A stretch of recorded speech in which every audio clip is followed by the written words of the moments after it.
Welcome to the bird media. నేను మీ పవన్ కృష్ణమూర్తి. కాళేశ్వరం ప్రాజెక్టులో జరిగినటువంటి అవినీతి మీద సిబిఐ ఎంక్వైరీకి, సిబిఐ విచారణకి రాష్ట్ర ప్రభుత్వం ఆల్రెడీ పర్మిషన్ అడిగింది. సిబిఐ విచారణ కావాలని చెప్పింది. సిబిఐ వాళ్ళే దీన్ని ఎంక్వైరీ చేయాలని. స్టేట్ వాళ్ళు మేము ఆధారాలు ఇవన్నీ కూడా బయటపెట్టి ఇదిగో ఇచ్చేసాము, సిబిఐ వాళ్ళు వచ్చి దీన్ని ఎంక్వైరీ చేయాలంటే సిబిఐ వాళ్ళు కూడా వచ్చారు, ఎంక్వైరీ స్టార్ట్ చేస్తున్నామని చెప్పారు. బట్ ఎక్కడ దాకా వెళ్ళింది ఏంటనేది తెలియదు. అయితే రేవంత్ రెడ్డి గారు జూబ్లీ హిల్స్ ఉప ఎన్నికకి సంబంధించి ఆయన మాట్లాడుతూ చేస్తున్న వ్యాఖ్యల్లో ఇదొక ప్రధాన అంశంగా మిగిలిపోయింది. బీజేపీ ఎప్పుడు కేటీఆర్ని అరెస్ట్ చేస్తుంది అని బీజేపీని ప్రశ్నిస్తున్నారు. అంటే ఇప్పుడు ఎలా అయిపోయిందంటే పరిస్థితి, బయట మాట్లాడుకునే వాళ్ళకి అదేంటి బీజేపీని టార్గెట్ చేస్తున్నాడు రేవంత్ రెడ్డి, ఇక్కడ బీజేపీ ఎప్పుడు అరెస్ట్ చేస్తుంది, బీజేపీ ఎప్పుడు అరెస్ట్ చేస్తుంది అంటే ఇక్కడ ఎస్టాబ్లిష్ చేయాల్సిన పాయింట్ బీజేపీ బీఆర్ఎస్ రెండు ఒకటే అనేటువంటి పాయింట్ ఆయన మళ్ళీ ఎస్టాబ్లిష్ చేస్తున్నారా అని చెప్పి చాలామంది అంటున్నారు. సో రేవంత్ రెడ్డి గారి పాయింట్ ఆఫ్ వ్యూ అలాగే ఉంది. బీఆర్ఎస్ బీజేపీ ఇద్దరు కూడా మిత్రులే, వాళ్ళిద్దరూ కలిసి చేస్తున్నారు రాజకీయం అంతా కూడా, కాంగ్రెస్ మీద దాడి చేయడానికి వాళ్ళ ప్రయత్నం అంతా కూడా అని.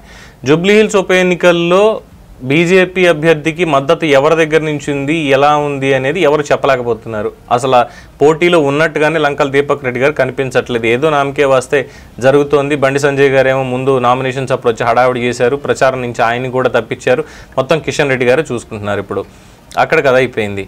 ఇక బీఆర్ఎస్ నుంచి చూస్తేనేమో వాళ్ళు చేసేటువంటి ఆరోపణలు, వాళ్ళ ప్రచార శైలి ఇవన్నీ డిఫరెంట్గా ఉన్నాయి. ఇక్కడ రేవంత్ రెడ్డి గారి దగ్గరికి వచ్చేసరికి మాత్రం ఇదిగో ఇలాంటి మాటలు మాట్లాడుతూ అటు బీజేపీ బీఆర్ఎస్ రెండు ఒకటే అన్నట్టుగా ఈ వ్యాఖ్యానం చేయడం.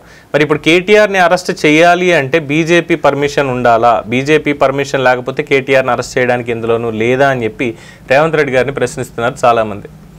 సరే, కాళేశ్వరం ప్రాజెక్ట్ అంటే అందులో కేటీఆర్ని అరెస్ట్ చేస్తారా ఇంకోటి అని చెప్పి మీరు అక్కడ వాళ్ళని అడుగుతున్నారు, సిబిఐ ఎప్పుడు అరెస్ట్ చేస్తున్నారు, బీజేపీని అడుగుతున్నారు, బాగానే ఉంది.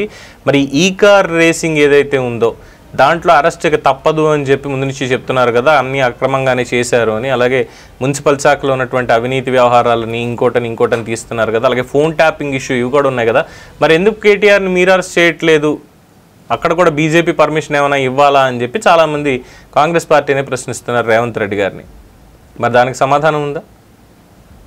అరెస్ట్ చేయాలి అనుకుంటే మిగతా కేసులు ఉన్నాయి కదా, మిగతా పెట్టినటువంటి ఉన్నాయి కదా, ఆల్రెడీ విచారణకు సంబంధించి డ్రగ్స్ కేసు అని ఇంకోటని వీటిలో మాట్లాడుతున్నారు కాబట్టి మరి ఎందులో ఆధారాలు ఉన్నాయి? ముఖ్యంగా ఫోన్ ట్యాపింగ్కి సంబంధించి అందులో చాలా కీలకంగా కేటీఆర్ వ్యవహరించాడు అని చెప్పి మాట్లాడారు కదా. మరి కేటీఆర్ని అరెస్ట్ చేయాలి, అదుపులోకి తీసుకోవాలి అంటే ఖచ్చితంగా తీసుకునేవాళ్ళు, దానికి బీజేపీ పర్మిషన్ అవసరం లేదు. కానీ రేవంత్ రెడ్డి ఇవన్నీ వదిలేసి ఇప్పుడు బీజేపీ వాళ్ళ మీదకి ఎందుకు దీని మీద మాట్లాడుతున్నారు? సిబిఐ వాళ్ళు ఈ కాళేశ్వరానికి సంబంధించి మాట్లాడడం అంటే ఇది ఎన్నికల సందర్భంగా చేసేటువంటి ఆరోపణల్లో ఉన్నాయి తప్పితే దీని మీద సీరియస్గా ఏం కనిపించట్లేదు అనేది చాలామందికి అర్థమవుతున్నటువంటి విషయం.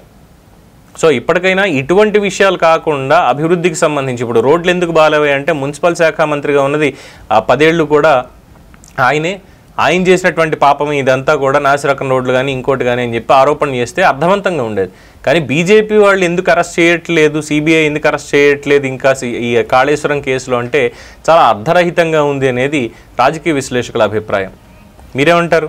కేవలం ఎన్నికలకు సంబంధించినటువంటి దాంట్లోనే స్ట్రాటజిస్టులు అనుకోండి ఇంకొకళ్ళు అనుకోండి ఇచ్చేటువంటి స్క్రిప్ట్నే ఈయన కూడా చదువుతున్నారు. ఇక్కడ వీళ్ళిద్దరి మధ్యలో బీజేపీకి బీఆర్ఎస్కి బంధం ఉంది అని ఎస్టాబ్లిష్ చేయడానికి రేవంత్ రెడ్డి గారు ప్రయత్నిస్తున్నారు అన్న అభిప్రాయం మీద మీ అభిప్రాయాన్ని కామెంట్స్ రూపంలో తెలియచేయండి. చూస్తూనే ఉండండి ది బర్డ్ మీడియా.